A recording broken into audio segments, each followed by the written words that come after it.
મારા પરમ વક્ત શ્રી રણુભાઈના ચોંકા વિધાન કરવામાં આવ્યો છે। જેમ કે જ્યારે આ મૃત્યુ લોક છે શરીર જાય ત્યારે પરમાત્માની ધામમાં પહોંચવા માટે યાત્રા છે। આ યાત્રામાં ચોંકા વિધાન કરવાની અંદર આવે છે। આ ચોંકા વિધાન કરવાથી આ આત્માને મોક્ષ મળે છે અને પરમાત્માને ચરણોમાં રહેવાનું આપે છે। જેમ કે कीधु छे आया ऐसो जाएगा राजा रंग फकीर एक सिंहासन चढ़ चले एक बांधे जात जजे। जेम के जे जीव આવ્યો છે જેના જન્મ થયો છે આના મૃત્યુ થવાનું છે અટલ સચ છે। આ મૃત્યુ જેમ છે મૃત્યુ લોકની અંદર આવ્યા પછી મૃત્યુ થવાનું છે। આ મૃત્યુ લોકમાંથી જવામાં જે મોક્ષની કામ આ સાત્વિક અગ્નિ દ્વારા કરવામાં આવે છે। જેમ કે અત્યારે સાત્વિક આજ્ઞા કરવામાં આવ્યો છે। જેમ કે આ કીધું છે આયા હે સો જાયેગા રાજા રંગ ફકીર એક સિંહાસન ચઢ ચલે એક બાંધે જાતિ। જે માનવ શરીરને પ્રાપ્ત કર્યો છે આ માનવ શરીરથી પ્રાપ્ત કરીને મુક્ત થવા માટે આપણા જેમ સારા કર્મ કરીએ તો સારા રીતે જઈએ અને ખોટો કર્મ કરીએ સિંહાસન એટલે જે સારા કર્મ કહેવાય આના માટે અમરાજ નથી આવતા બल्कि સત્પુરુષને આપના આંશને ભેજીને જો ધર્મદાસ પરથી આ ચોંકા વિધાનને વિસર્જન કરાવ્યો। આ સાહેબને હંસ થયા પછી જે સારો કર્મ કર્યો હો સારો કર્મ કર્યા પછી આના જ્યારે મૃત્યુ થાય ત્યારે જ્યારે શરીરમાંથી આત્મા નીકળી જાય આત્મા અજર અમર અવિનાશી છે। આ કોઈ દિવસ અગ્નિ से જલતો નથી પાણી સુખાવી નથી શકતો। આવી રીતે જે આ આત્મા છે અજર અમર અવિનાશી છે આ કોઈ દિવસ મરતો નથી। મરે છે શું શરીર જ્યારે આ પંચભૂતિ શરીર જેમ કે પૃથ્વી અગ્નિ આકાશ વાયુ પવન આ પાંચ પ્રકારને લઈને આ શરીર નિર્વાણ થયો છે। આ જ્યારે આત્મા શરીરમાંથી આત્મા નીકળી જાય શ્વાસ રૂકી જાય ત્યારે આ પંચભૂતિ શરીર પાંચો ભૂતમાં વિલીન થઈ જાય। વિલીન થયા પછી આ શું ખાલી શરીર બચે મિટ્ટીને શરીર આ શરીર પછી વાળવામાં આવે। બાળ્યા પછી આ જે જો 12મી 13મી કરવામાં આવે આ મોક્ષ પરમાને કરવામાં આવે। જેમ કે આપણા ચોકા વિધાનની અંદર મોક્ષની યોગ્યતા કીધી છે। જ્યારે આપણા આ જે સારો કર્મ કરે જેમ કે જે ખોટો કર્યો હો આના જંજીર એક બાંધે જાત જંજીર સાહેબને સાકીને કીધું છે એક બાંધે જાત જંજીર। જે સારો કર્મ કર્યો હો અને ખોટો કર્મ કર્યો જંજીર જે છે જંજીર બાંધવાનું કામ કરે છે। જેમ કે અગર વધારે સારું કર્મ કર્યું હો તો भी એક સોનાના જંજીર છે તો એક લોખંડની જંજીર છે। જંજીરના કામ છે બાંધવાનું। જેમ કે આપણા જે ગેહુંના બીજ હોય આના બરોબર શેકી દીધા હોય શેક્યા પછી આને જમીનમાં ડાળવાથી અંકુરિત ના થાય કેમ કે આ પાકી ગયો છે।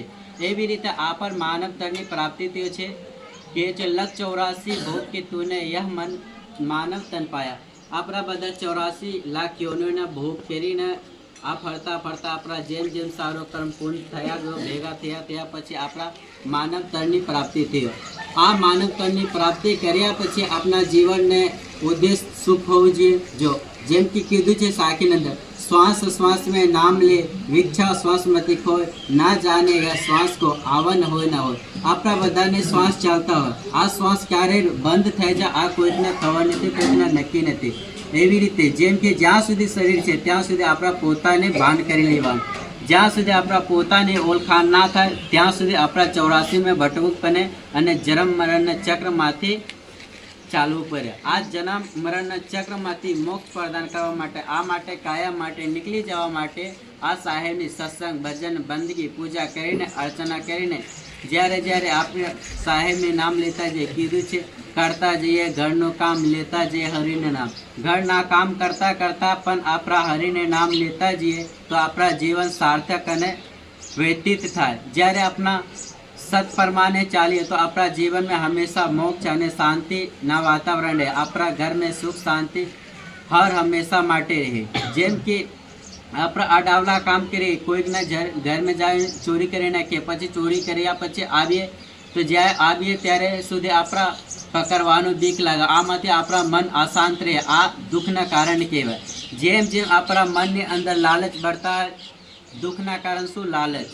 જ્યારે આપણા મનની અંદર લાલચ ના રાખીએ કોઈ પ્રકારની આકાંક્ષા ના રાખીએ ત્યાં સુધી આપણા જીવનમાં કંઈ નથી રહેતો। જીવન સાથ માટે એક જ સીધો આપણા સારું બોલીએ સારું ગમે જ્યાં સુધી હોય આપણા વાણીથી કોઈકના ઠેસ નથી પહોંચવું જોઈએ.